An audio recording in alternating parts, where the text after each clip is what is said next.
Picture this, right? You have just finished a brutal, unrelenting 12-hour shift at a local clinic. Oh, we have all been there. Yeah, exactly. You managed this highly complex presentation of sepsis. You caught a really subtle arrhythmia on an ECG that honestly probably saved a patient's life. Right. And you even de-escalated a full-blown crisis in the waiting room. Just a standard Tuesday? Literally. Because, through over a decade of intense training, you are basically a highly calibrated human crisis management system. Yeah, you are. But then you get home, you open your mail, and you find a devastating multi-thousand-pound tax demand from HMRC. Ouch. Yeah, that is the reality for so many. All because you checked the wrong box on some financial form you didn't even know you were supposed to file. It is, it's the ultimate irony of medical training in the UK, isn't it? It really is. You spend all your formative years learning how to navigate the intricate biology of the human body, but the moment you step out of a salaried NHS role and decide to work as an independent locum, the system effectively just abandons you. Completely abandons you. Yeah, the leap from clinical expertise to business survival is so steep, and it catches brilliant doctors completely off guard. Which is exactly why we are pulling apart this specific stack of sources today. Yes. We are looking at official guidance from the National Association of Sessional GPs, some HMRC allowable revenue expenditure checklists, and some really rigorous financial strategy notes on corporate structuring. Good stuff. Yeah, it is. And the mission for you listening right now is to build a complete Dr. Money roadmap. Love that. We are going to explore the practical mechanics of operating as a UK GP locum, legally, profitably, and safely. Because medical school skips all of this. They skip how to invoice a practice, how to navigate IR35, all of it. So, Right. Okay, let us unpack this, because before you see a single patient, you have to decide how you legally exist in the eyes of the government. Right. We are moving from the clinical world straight into the business world here. Exactly. And the sources outline two foundational paths. You've got sole trader or limited company. Yeah, and that is the first major crossroad you hit. Right. So, as a sole trader, you essentially register for self-assessment. And in legal terms, you and your business are the exact same entity. So no separation at all. None. All liability, all the revenue, it sits squarely on your shoulders. Which, that sounds appealingly simple, honestly. It is the simplest route, definitely. Yeah, like an over-the-counter remedy. It's easy, low barrier to entry. You just throw your locum income on top of any other salaried income you might have. You pay your income tax, your Class 2 and Class 4 national insurance on the profits, and call it a day. Exactly. I am guessing this is the default route for a doctor who, just wants to pick up the odd weekend shift to pay for a holiday. It usually is, yeah. If your locum income is relatively low, say under £25,000 a year, the administrative ease of being a sole trader generally outweighs the structural downsides. Right, because there's less paperwork. Exactly. Yeah. But the mechanical flaw here is how the UK tax system actually stacks. Oh, right. Yeah, if your combined earnings push you into the higher or additional rate tax bands, your locum profits are suddenly getting hit with 40% or even 45% tax rates, plus national insurance. Wow, so nearly half. Yeah, you are taking on all the clinical and legal liability of running your own business, but you're handing nearly half the profits straight back to the government. Ouch. So logically, if you're pulling in 60, 70, or 80,000 pounds solely from locum work, that 45% hit becomes agonizing.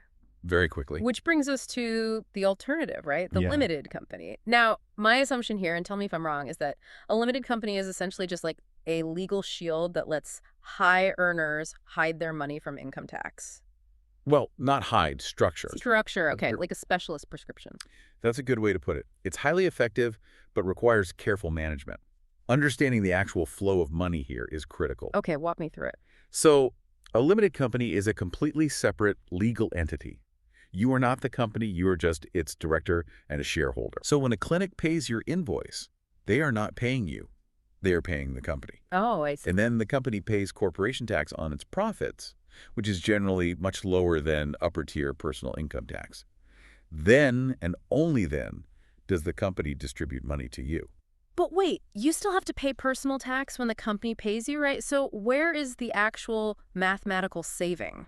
The saving comes from how you extract that money. Okay. Instead of taking the entire profit as a standard salary, a director typically takes a small tax-efficient salary and then draws the rest of their income as dividends from the company's remaining profits. And dividends are taxed differently. Exactly. Dividends are taxed at a lower rate than standard salary, and crucially, dividends are entirely exempt from national insurance. Oh, wow. Zero national insurance. Zero. That specific combination, lower corporation tax, lower dividend tax rates, and zero national insurance on dividends, is what creates the financial efficiency for a high-earning locum. That is massive. And you can also split that income. You can, yeah. Like if my spouse manages my calendar, does all my bookkeeping, and chases late invoices, I can pay them a salary from the limited company. Provided they are making a genuine, justifiable contribution to the business, yes, you can. Right, it can't just be on paper. No, it has to be real work. Mm-hmm. But this requires a massive mindset shift. How so? Well, running a limited company forces you to act like a CEO. Right, you're not just a doctor anymore. Exactly. You have to run corporate payroll, file annual returns with Companies House, and maintain strict legal compliance. The sources are unified on this point. You practically need a specialist medical accountant to run this machinery without breaking the law. Yeah, that makes sense. Is the admin genuinely worth the headache for a busy doctor, though? If the numbers are high enough, yes. Yeah. But you have to know your why. It offers limited liability and tax efficiency, but you have to be ready to be a business owner. Okay, so once that machinery is set up, whether you chose sole trader or LTD, the immediate challenge is protecting that revenue from being taxed unnecessarily. Yes, the fun part. Expenses. Right, we need to talk about allowable expenses. The HMRC golden rule for expenses is a phrase every locum needs to commit to memory. It's wholly and exclusively. Wholly and exclusively. Right. An expense is only allowable to be deducted from your taxable profit if it was incurred wholly and exclusively for the purposes of your profession. See, I feel like there's a lot of gray area in wholly and exclusively. You would think so, but HMRC doesn't see it that way. Okay, let's take a vehicle. If I buy a car and I rely on that car to drive to clinics all across the county, surely I can just expense the whole car, the petrol, and the insurance against my tax bill, right? You'd think so, but HMRC investigates that exact assumption constantly. Wait, really? Yeah, if you use that same car to pick up your kids from school or to go to the grocery store on a Sunday, the expense of running that car is no longer wholly and exclusively for business. So what, the government expects me to buy a second entirely separate car just for work? No, they expect you to prove the mathematical split of your usage. Ah, a logbook.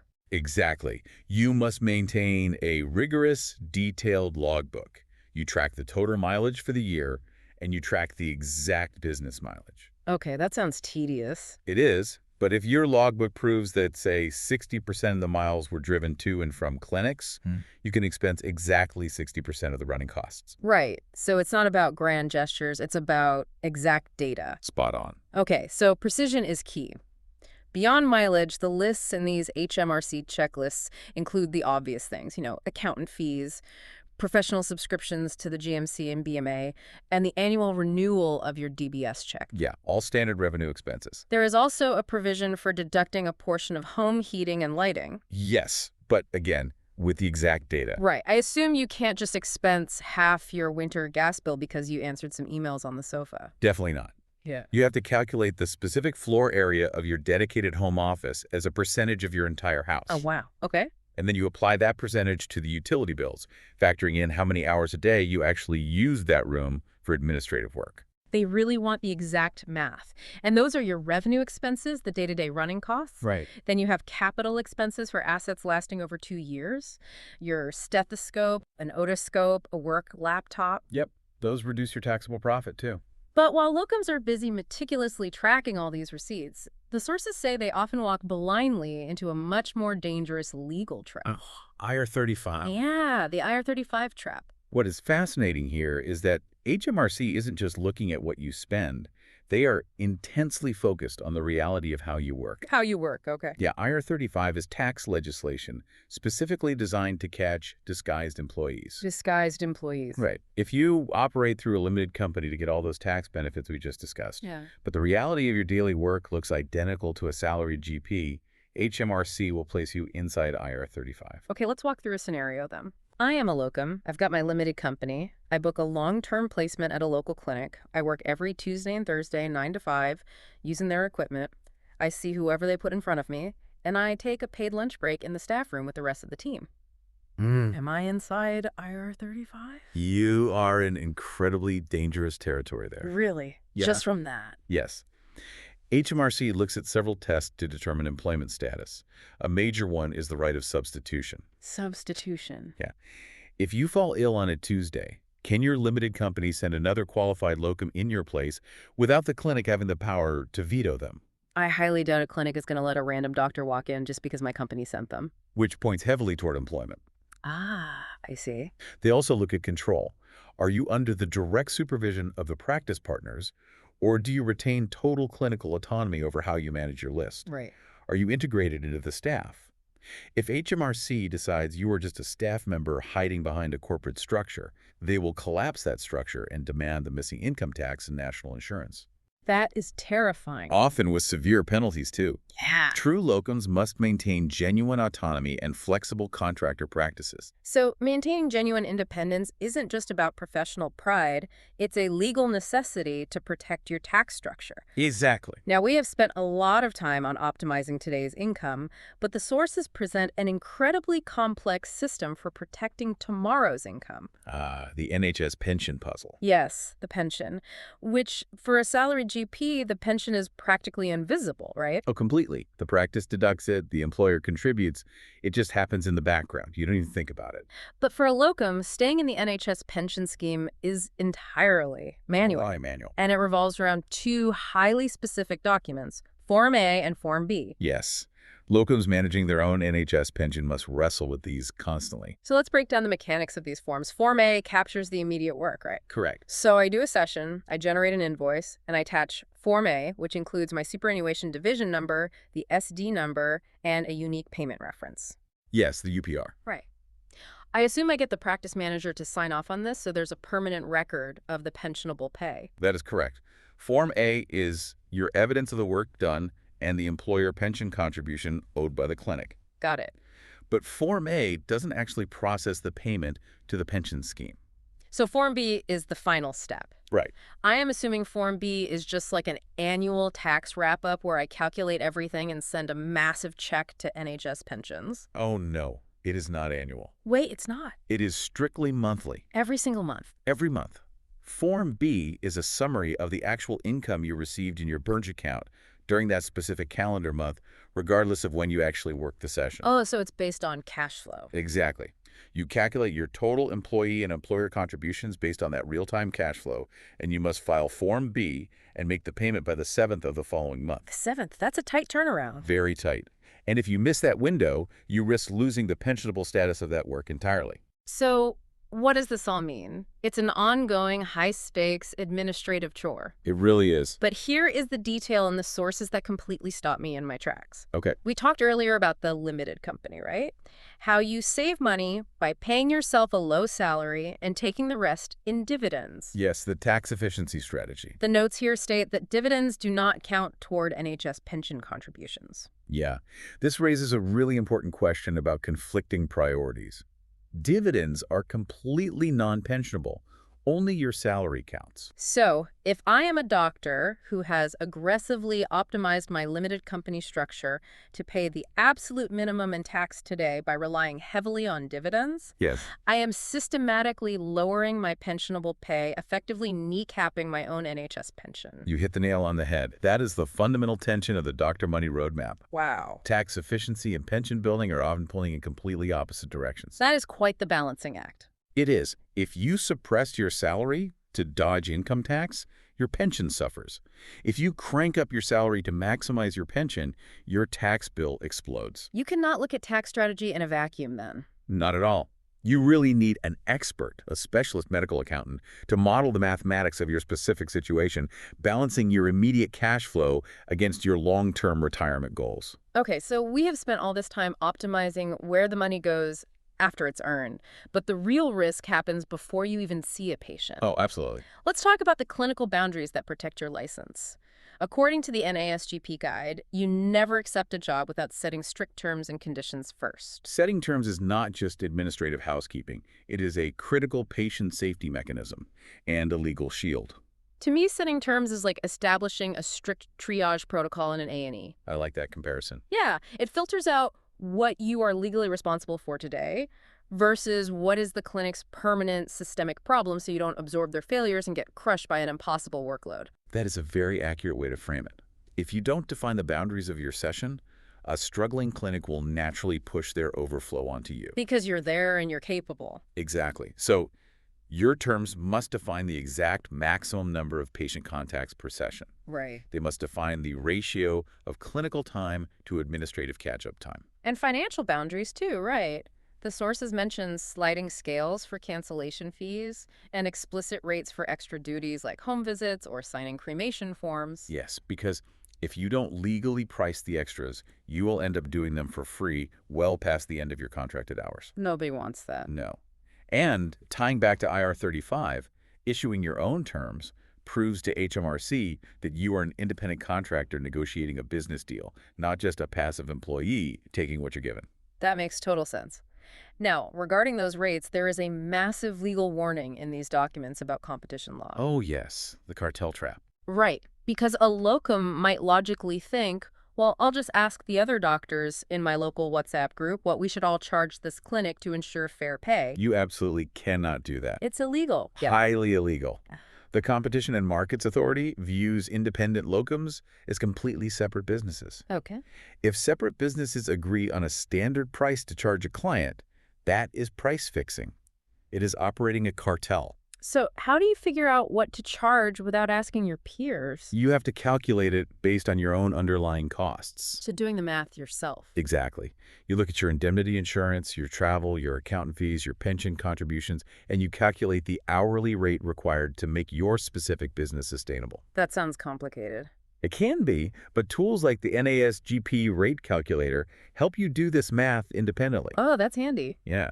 And if we connect this to the bigger picture, clear terms and mathematically sound rates aren't just about maximizing a doctor's profit. What else is it about? Well, a locum who hasn't set boundaries is a locum seeing 50 patients a day, rushing through referrals, and burning out. Right. Setting terms ensures the doctor is working at a safe pace, which directly translates to safer, higher quality patient care. It protects the license and the patient. Exactly. Okay, now let's zoom in on the actual physical shift. The day of. Yeah. You've signed the contract, you walk into an unfamiliar clinic. The sources stress the importance of the clinical kit. Bringing your own gear. Right. You bring your own stethoscope, pulse oximeter, tuning fork. But there's one specific item in this list that stood out to me. The BNF app, the British National Formulary. Yes, absolutely essential. Why is it so critical on your own phone? Well, the BNF is the standard UK reference for prescribing drugs. And as a locum, you are constantly dropping into different unfamiliar clinical IT systems. Right. Every clinic is different. Exactly. You might not have immediate access to the practice's built-in prescribing software, or you might be doing a home visit offline. So having the BNF app downloaded on your own device ensures you can always double-check contraindications and dosages instantly.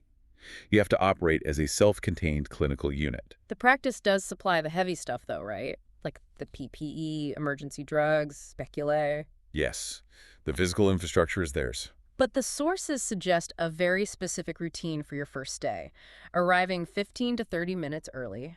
And not just to figure out the coffee machine. No, definitely not for the coffee. All right. You need a physical tour of the environment. Okay. If a patient collapses in your consulting room, you do not have time to go searching the hallways for the defibrillator or the oxygen cylinder. That would be a disaster. You need to know the emergency protocols, the fire plan, and crucially, who the duty doctor is for clinical backup. You have to map the environment before you take clinical responsibility for it. Wow. Okay, which brings us to the final hurdle. Maintaining your ability to practice long-term. A long game. Appraisals and revalidation. Every doctor goes through this, right? Yeah. 50 hours of continuing professional development annually, quality improvement activities like clinical audits, reflecting on significant events, and it all culminates in GMC revalidation every 5 years. It's a heavy burden for any doctor, but locums face a unique structural disadvantage called the feedback challenge. Right, because to pass an appraisal, you must collect structured feedback from patients and colleagues. Yeah, exactly. Which is easy if you've worked in the same building alongside the same nurses for 10 years. It's natural then. But if you're a locum, doing 3 days here, 2 days there, trying to get a busy practice manager you barely know to sit down and fill out a colleague feedback form sounds functionally impossible. It often is, and it causes huge anxiety for locums leading up to their appraisals. So how do you solve it? The most practical solution the sources offer is leveraging those terms and conditions we discussed earlier. Oh, put it in the contract. Yes. You make it a contractual requirement that the practice assists you in distributing and collecting patient questionnaires and colleague feedback forms during your placement. That is brilliant. You force the clinic to facilitate it. You have to, or you won't get the data. Here is where it gets really interesting, though. You can solve the administrative problems with contracts, but you can't solve the professional isolation with a contract. No, you can't. Being a lone wolf means missing out on the hallway conversations, the second opinions, the shared stress of the job. It can be very lonely. But the sources offer a specific structural solution to this. GP chambers. GP chambers are fascinating models. They are the antidote to isolation. How do they work? They are local collectives of self-employed locums. You don't give up your independence, you remain your own business entity, but you pool resources with other local doctors. The immediate benefit seems to be administrative, right? Yes, heavily administrative. The chambers usually employs a manager who handles invoicing, chases late payments, and even sorts out substitute cover if you get sick. Which, by the way, solves one of those IR35 substitution tests we talked about. Look at you connecting the dots. Yes, it solves the substitution problem beautifully. The administrative support is excellent, but honestly, the clinical support is invaluable. Because of the networking. Exactly. Continuous learning is a core value of medicine. The Chambers provides a peer network. You meet regularly to discuss difficult cases, run clinical audits together for your appraisals, and support each other through patient complaints or significant events. So it recreates the supportive ecosystem of a traditional partnership without the permanent ties. Exactly. It provides the ecosystem for critical thinking and professional growth that a solo locum might otherwise miss. Okay, let's recap this Dr. Money roadmap. It's a lot to take in. It is. First, you have to engineer your foundation, choosing the right structure and understanding the profound tax and mindset differences between a sole trader and a limited company. Step 1. Second, protect that structure by meticulously logging allowable expenses and maintaining genuine contractor practices to avoid an IR35 investigation. Keep the tax man happy. Always.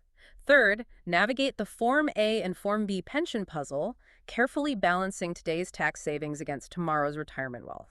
A delicate balance. Fourth, protect your clinical license by establishing strict independent terms, calculating your own rates, and arriving prepared as a self-contained unit. Safety first. And finally, cure the isolation by joining a community like a GP Chambers to navigate appraisals and find peer support. It is a formidable list of responsibilities. It really is. But considering everything we've unpacked, I'd leave you with this final provocative thought to mull over. Okay, let's hear it. Your job title, locum, literally stems from the Latin for placeholder. Right. But how do you ensure that while you are acting as a placeholder for a clinic, your own career isn't just holding its place? Oh, wow. That's a great question. True financial and professional success as a locum doesn't come from simply taking shifts. It comes from treating your medical knowledge as a business and building a supportive network from day one that pushes you forward. That might just be the most important financial and clinical investment you make. A truly powerful distinction. You might be filling a gap for a clinic, but your career trajectory should never be standing still. Never. Thank you for joining us on this deep dive into the sources. The tools are on the table, and now it's time for you to take action and take control of your own Dr. Money system. Catch you next time.